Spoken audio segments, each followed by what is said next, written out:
Pemirsa, polisi menangkap pelaku pembunuhan terhadap pacarnya di Jalan Kertadalem, Denpasar. Motif pembunuhan ini karena pelaku sakit hati lantaran dikatakan mokondo oleh pacarnya pada grup medsos.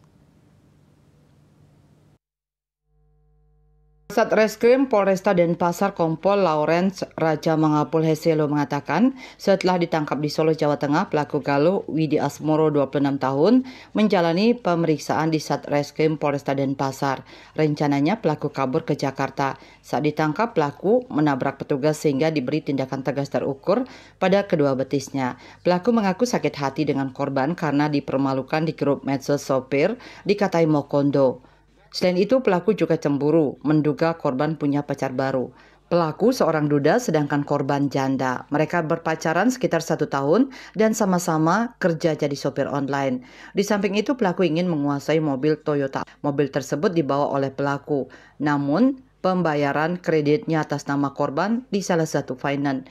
Dari hasil pemeriksaan tes urin diduga pelaku mengkonsumsi benzo kategori narkotika. Saat pelaku kabur, membawa HP dan kartu ATM milik korban. Seperti diberitakan, jasad korban Remi Yuliana Putri, 37 tahun asal Surabaya, Jawa Timur, ditemukan pada Jumat 2 Mei 2025 di sela pijakan kaki jok tengah mobil merah dengan kondisi siku lengan tangan kiri biru serta kedua lubang hidung mengeluarkan darah. Tersangka sama korban ini pacaran, mohon maaf, korban ini sudah janda. Posisi mereka sama-sama driver. Sama-sama driver. Jadi salah satu motif yang ada setelah kami lakukan pemeriksaan, tersangka merasa sakit hati karena di grup mereka para driver, para driver online lah. Itu sempat korban ini mengatakan bahwa wah kau itu cuma mukondo, sakit hati di situ dia, karena itu kan udah dimaki di depan umum. Padahal mereka ini ada hubungan asmara, pacaran.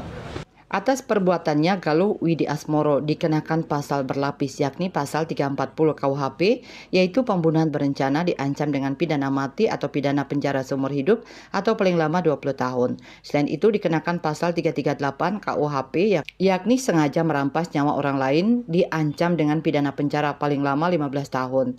Selanjutnya pasal 365 ayat 3 KUHP, yaitu pencurian dengan kekerasan hingga mengakibatkan matinya orang, diancam dengan pidana penjara paling lama 15 tahun. Rai Swantara, Bali TV.